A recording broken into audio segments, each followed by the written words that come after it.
ಆಕೆ ರಾಜಕಾರಣಿಗಳ ಜೊತೆ ಗುರುತಿಸಿಕೊಂಡಿದ್ಲು. ಸಂಘಟನೆಯಲ್ಲಿ ಸಮಾಜ ಸೇವೆ ಹೆಸರಲ್ಲಿ ಮಿಂಚುತ್ತಿದ್ಲು. ಆದರೆ ದಿಢೀರ್ ಶ್ರೀಮಂತಳಾಗೋ ಸಲುವಾಗಿ ಮಗನನ್ನೇ ಮುಂದಿಟ್ಟು ಮಾಡಬಾರ್ದ ಕೆಲಸ ಮಾಡಿಸಿದ್ಲು. ಆಕೆ ಮತ್ತು ಆಕೆಯ ಪಟಾಲಂ ಪೊಲೀಸರ ಖೆಡ್ಡಾಗೆ ಬಿದ್ದಿದೆ.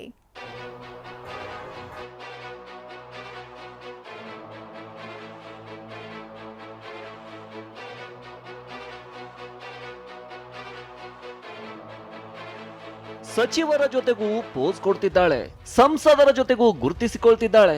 ಕ್ಯಾಮ್ರಾ ಕಂಡ್ರೆ ಸಾಕು ಸ್ಮೈಲ್ ಕೊಡ್ತಿದ್ಲು. ಆದ್ರೆ ಈಕೆ ನಗು ಹಿಂದಿನ ಕರಾಳ ಮುಖ ಬೇರೆಯದ್ದೇ ಇದೆ.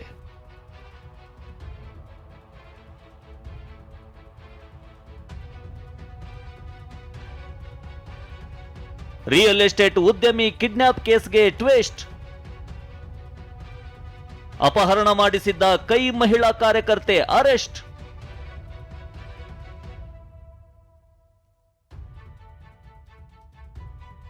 ನೋಡಿ, ಈಕೆಯೇ ಖತರ್ನಾಕ್ ಕಿಡ್ನಾಪ್ನ ಸೂತ್ರಧಾರಿ ಮಂಜುಳಾ ರಾಮನಗಟ್ಟಿ.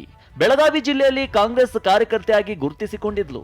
ಸಚಿವ ಸತೀಶ್ ಜಾರಕಿಹೊಳಿ ಆಪ್ತಿ ಅಂತ ಹೇಳಿಕೊಂಡು ಓಡಾಡ್ತಿದ್ದ ಮಂಜುಳಾ ಫೆಬ್ರವರಿ 18ರಂದು ಮೂಡಲ್ಗಿ ತಾಲೂಕಿನ ರಾಜಾಪುರದ ಉದ್ಯಮಿ ಬಸವರಾಜ್ ಅಂಬಿಯನ್ನ ಕಿಡ್ನಾಪ್ ಮಾಡಿಸಿದ್ಲು. ಉದ್ಯಮಿ ಪತ್ನಿಗೆ ಕರೆ ಮಾಡಿ 5 ಕೋಟಿ ಹಣಕ್ಕೆ ಡಿಮ್ಯಾಂಡ್ ಮಾಡಿದ್ಲು.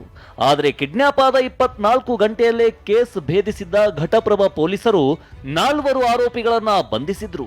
ವಿಚಾರಣೆ ವೇಳೆ ಮಂಜುಳಾ ಕೈವಾಡ ಪತ್ತೆಯಾಗಿದೆ. ದಿಢೀರ್ ಶ್ರೀಮಂತಳಾಗೋಕೆ ಪುತ್ರ ಈಶ್ವರ್ನನ್ನ ಮುಂದೆ ಬಿಟ್ಟು ಬಸವರಾಜರನ್ನ ಕಿಡ್ನಾಪ್ ಮಾಡಿಸಿರೋದು ಬಯಲಾಗಿದೆ.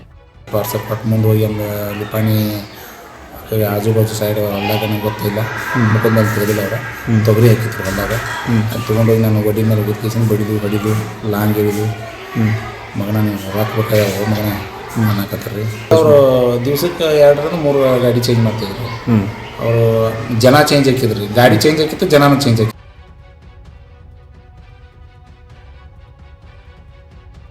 ದಿನಕ್ಕೆ 4 ಕಾರು ಬದಲಿಸುತ್ತಿದ್ದ ಕಿಡ್ನಾಪರ್ಸ್ ಗಳನ್ನ ಮೊಬೈಲ್ ಲೊಕೇಶನ್ ಆಧಾರದಲ್ಲೇ ಪೊಲೀಸರು ಲಾಕ್ ಮಾಡಿದ್ರು.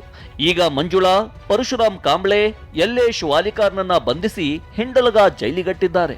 ಇನ್ನು ಆಪ್ತರಾಗಿ ನಾವೇನು ಕಿಡ್ನಾಪ್ ಮಾಡಿ ಅನ್ನಲ್ಲ, 100 ಜನ ನಮ್ಮ ಬಳಿ ಫೋಟೋ ತೆಗೆಸಿಕೊಳ್ತಾರೆ ಅಂತ ಸಚಿವ ಸತೀಶ್ ಜಾರಕಿಹೊಳಿ ಹೇಳಿದ್ದಾರೆ. ಆರೋಪಿ ಜತೆಗಿನ ನಂಟು ಅಲ್ಲಗಳೆದಿದ್ದಾರೆ. ಹೌದು, ಆಪ್ತರು ಇದ್ರೂ ಇರ್ಬೋದು, ಇಲ್ಲ ತಿಳಿಯಕ್ಕಾಗಲ್ಲ. ಇದ್ರೆ ಅದಕ್ಕೆ ನಾವೇನು ಕಿಡ್ನಾಪ್ ಮಾಡಂತ ಹೇಳಿರಲ್ಲ, ಅವ್ರವ್ರ ವೈಯಕ್ತಿಕವಾಗಿರೋಂಥ ಸಮಸ್ಯೆ. ಸೊ ಯಾವುದೇ ಇಂಥ ಸಮಸ್ಯೆ ಬಂದಾಗ ಅವ್ರ ಫೋಟೋಗಳು ಹರಿದಾಡ್ತವೆ, ಫೋಟೋ ತೆಗಿಸ್ತಾರೆ. ನಾವು ಇವರೇ ಅವರೇನು ನೋಡೋಲ್ಲ, 100 ಮಂದಿ ತೆಗಿಸ್ತಾರೆ.